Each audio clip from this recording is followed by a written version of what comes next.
ధర్మవరం మాజీ ఎమ్మెల్యే కేతిరెడ్డి వెంకట్రామిరెడ్డి ఆసక్తికర వ్యాఖ్యలు చేశారు. హామీలను అమలు చేసేందుకు కొత్త ప్రభుత్వానికి కొంత సమయం ఇవ్వాలని, ఈ ఏడాది చివరి వరకు వేచి చూడాలని కేతిరెడ్డి చేసిన వ్యాఖ్యలు వైసీపీలో హాట్ టాపిక్ అవుతున్నాయి. వినుకొండలో జరిగిన హాత్యోదంతం ఘటనలో బాధిత కుటుంబాన్ని పరామర్శించేందుకు వెళ్లిన జగన్ ఎన్నికల్లో కూటమి ఇచ్చిన హామీల గురించి అక్కడ ప్రస్తావించారు. వెంటనే హామీలను అమలు చేయాలన్నట్టు మాట్లాడటంతో పరామర్శలోనూ రాజకీయాలేనా అంటూ జగన్ పై తీవ్ర విమర్శలు వచ్చాయి. ఎన్నికల్లో కూటమి ఇచ్చిన సూపర్ 6 గ్యారంటీలు ఏమయ్యాయని వైసీపీ నేతలు హామీల అమలుపై ఇప్పటికే కూటమి సర్కార్ను నిలదీస్తున్నారు. తల్లికి వందనం ఇంకెప్పుడు అంటూ ప్రశ్నిస్తున్నారు. తాజాగా కేతిరెడ్డి మాట్లాడుతూ హామీలను అమలు చేసేందుకు ఈ ఏడాది చివరి వరకు కొత్త ప్రభుత్వానికి సమయం ఇవ్వాలని వ్యాఖ్యానించడం వైసీపీకి షాక్ ఇవ్వడమే. కొత్త ప్రభుత్వం ఏర్పడిన నెలలోనే అద్భుతాలు జరగవని, హామీలు నెరవేర్చేందుకు సమయం ఇవ్వాలన్నారు. వాళ్లు సంపద సృష్టించిన తర్వాత ఇస్తామని అన్నారని, అందువల్ల సంపద సృష్టించడానికి సమయం ఇవ్వాలని, సంపద సృష్టించిన తర్వాత అప్పుడు పరిస్థితిని బట్టి మాట్లాడాలన్నారు. వైసీపీ పెద్ద ఎత్తున అప్పులు చేసిందని ఆరోపణలు చేసిన కూటమి నేతలు ఇప్పుడు వారు కూడా అదే చేస్తున్నారని మండిపడ్డారు.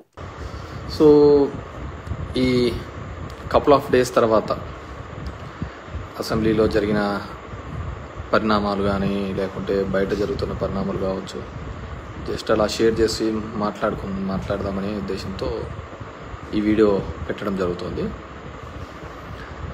సో 2024లో ఒక మ్యాండేట్ ఇచ్చినారు, జనాలు మ్యాండేట్ ఇచ్చినారు.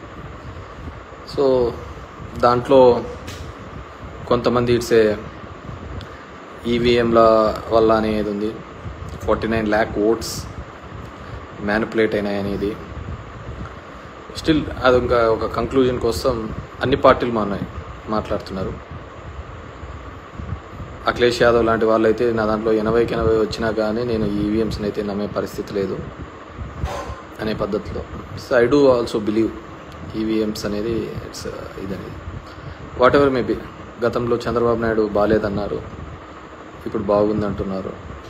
నేను ఎప్పటికీ ఎలక్ట్రానిక్ డివైజెస్ అనేది మేనేజ్ చేయొచ్చు, మ్యానిపులేట్ చేయొచ్చు అనే దాని మీద నేను పూర్తిగా నమ్ముతాను. So what ever maybe, good or bad అనేది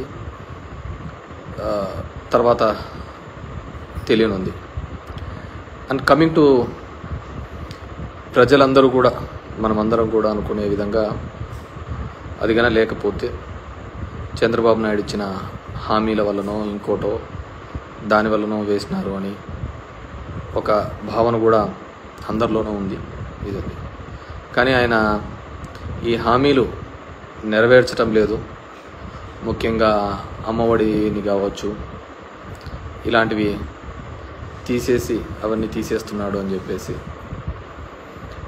బేసిక్గా వి కాంట్ ఎక్స్పెక్ట్ అద్భుతాలన్నీ అప్పుడే జరుగుతాయని కూడా మనం అనుకోకూడదు. We have to give them time. ఈ ఇయర్ ఎండ్ వరకు కూడా టైం ఇవ్వాలి. ఎందుకంటే వాళ్ళు సంపద సృష్టించి కదా తర్వాత ఇస్తామనేది, ముందైతే ఇస్తామని ఏం లేదు కదా. సంపద సృష్టించడానికన్నా మనం టైం ఇవ్వాలి కదా. సో ఆ సంపద సృష్టించిన తర్వాత మనం వాళ్ళు ఏ మాట వరకు నిలబెడతారు, ఏ విధంగా వాటిని ఇది చేస్తారు అనే దాన్ని మనం మాట్లాడుకోవచ్చు.